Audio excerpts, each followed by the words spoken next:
des championnats d'Afrique des clubs champions de handball senior qui se tiennent à Brazzaville. Daddy va me rejoindre. On va parler avec... Bonjour, comment vas-tu? Antonio Berkus. Antonio Berkus Kinyama, notre sportif. C'est la doublure de Staline.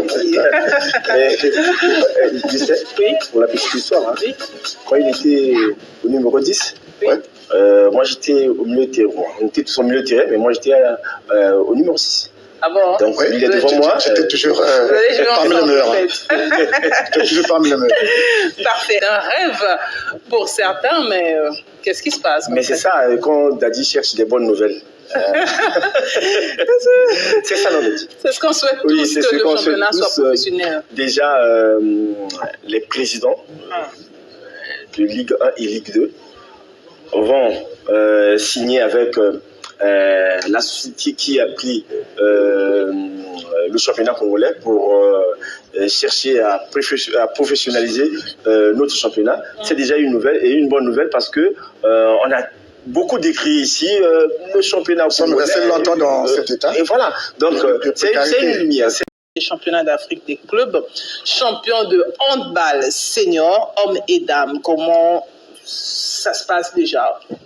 Comment se présente ce grand événement? Il faut dire que c'est une compétition qui revient au Congo 33 ans après. 33 ans 33 ans, parce que la dernière fois le Congo a abrité la Champions League africaine de handball, c'était en 1990. Donc, grâce justement à la DGSP, qui a pris cet engagement d'abriter cette compétition en collaboration avec la Fédération congolaise de handball. Donc, comme dans toute organisation, il faut toujours monter des commissions. Il y a une commission qui a été mise en place, dirigée par Madame Christelle Colombo Bokamilondo. 2 gymnases ont été retenus, le gymnase Nicole Oba de Talangaï et puis Henri Elendi. En tout cas, au jour d'aujourd'hui, les travaux vont bon train. Nous avons reçu de la visite du deuxième vice-président de la Confédération africaine de handball qui a effectué sa dernière visite technique. Donc, sur le point infrastructure, tout est fait prêt. On peut dire que Brazzaville sera donc dans quelques jours, puisque la compétition c'est... Alors, qu'est-ce qui explique la décision du Congo à pouvoir abriter ce grand événement 33 ans après? Justement, vous savez que après l'épopée de l'Étoile du Congo qui a gagné 4 titres, l'Étoile du Congo dames bien sûr, et puis Interclub qui reste jusqu'aujourd'hui le seul club qui a gagné la Champions League du côté des hommes. Donc la DGSP qui aujourd'hui compte 3 ans, est en quête d'un titre continental. Le président général du club DGSP, le général de brigade Serge Boa, qui a multiplié la participation de l'équipe de la DGSP à travers des différentes compétitions de la CAP. Mais on sent quand même un mouvement depuis qu'il est là. Je ne sais pas si c'était comme ça bien avant. Mais non, bien avant. C'est le seul dirigeant. Oui. Et vous voyez que ce serait pour la première fois un club congolais abriter une telle quelque chose à saluer. Hein.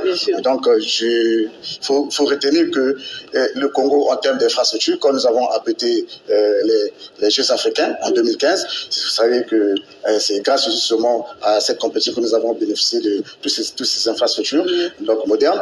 Donc là, quand le général de brigade a déposé, sinon a pris l'engagement, a fait la demande justement pour abriter cette compétition, la CAB n'a pas un seul instant. Parce que nous sommes dans les normes. En fait. Nous sommes dans les normes.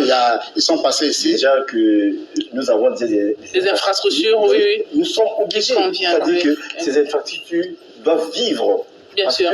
On a construit ces gymnases, c'est pas pour rester en stand-by, donc il fallait donc animer. Qu'il y ait des activités. Combien de clubs vont participer à cette compétition? 18 clubs, ils viendront donc des différents pays à travers le continent. Il y a 10 qui seront en hommes et 8 en dames. Donc si vous permettez de citer ceux qui sont dans le groupe. Commençons chez les hommes. Dans le groupe A, nous aurons donc Al-Ali d'Égypte, GSK de la RDC, FAP du Cameroun, BMC du Congo, GC Skida d'Algérie. Groupe B, toujours chez les hommes, il y a Zamalek d'Égypte, Red Star de la Côte d'Ivoire, Ndiko du Cameroun, Petrosport du Congo, et puis Adija du Bénin. Chez les dames, nous aurons donc 8 clubs.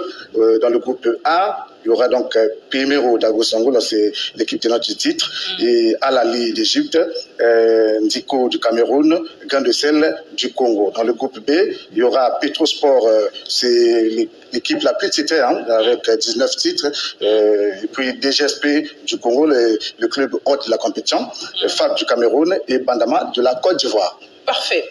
Alors, plusieurs clubs en tout cas vont participer. Au bas du tableau, quatrième derrière Asoto. D'accord. Donc, fort de cette expérience, il faut dire que la DGSP est très bien partie pour défendre, qui vont partir pour apprendre. Quand vous prenez par exemple les clubs comme Petrosport, les BMC, à peine 2 ans d'existence, et qui vont jouer contre les grandes formations comme le Zamalek, qui est l'équipe la plus titrée, contre Al-Ali. Puis les Angolais. En tout cas, les Angolais, c'est beaucoup plus du côté des dames qui, jusqu'à aujourd'hui, ça fait plus de 30 ans, ils sont tenants du titre. Donc, c'est ça, cette bataille que le Congo veut, justement, que nous relevons ce défi. Il faut, parce que hier, c'était le Congolais, le Congo qui était au top niveau. Oui. Depuis que l'Angola, pour le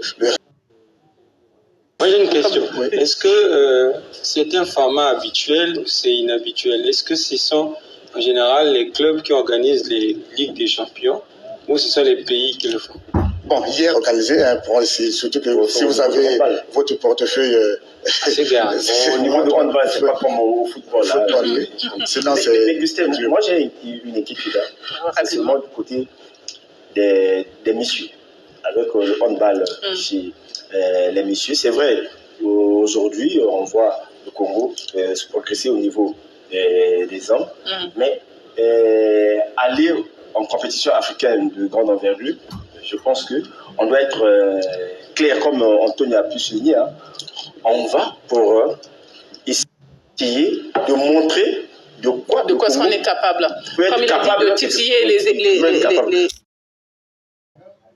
handball masculin. Vous savez que le handball masculin, hier, faisait des prouesses, mais depuis un moment, le handball ne sort plus, ils sont là, il faut qu'ils fassent sur place. C'est déplorable. Ça fait des années. Qu'on laisse... il y a un manque de volonté en fait du côté des dirigeants. Et donc si bien que le Petrosport joue cette compétition parce que ça se joue chez nous. Et si ça aurait été ailleurs, le Petrosport, les BMC, voilà, il ne devait pas participer à ça. Mais en tout cas, il ne nous reste plus qu'à souhaiter une bonne chance à ces équipes qui vont représenter la nation congolaise. C'est vrai qu'on n'a que les autres, mais vous aussi, soyez à la hauteur pour pouvoir éventuellement bien vendre le tricolore, le drapeau national, et nous, on vous envoie les énergies positives, nous sommes de cœur avec vous. Merci Antonio. Juste un détail, je voulais ajouter, et en marge de cette compétition, il y a la Confédération africaine de handball qui va fêter ses 50 ans. Vous savez que cette instance a été créée en 1973 à Lagos au Nigeria, à l'occasion des deuxièmes Jeux africains. Donc c'est une aubaine pour le Congo. Ça c'est pour dire que le Congo c'est une terre de sport. Donc ça coïncide avec les 50 ans d'anniversaire de la Confédération africaine de handball. Parfait. Parfait. Merci beaucoup à Staline, merci à Antonio, et passez une très bonne journée. Et revenez-nous avec des bonnes nouvelles. Je veux bien qu'on puisse venir m'annoncer que la DGSP ou Petrosport, encore Grain de Sel, Grain de Sel a remporté une médaille. C'est le souhait de tous. C'est le souhait de tous, en tout cas. Dadji va nous parler du barrage de Renaissance en Égypte, donc la fin du remplissage.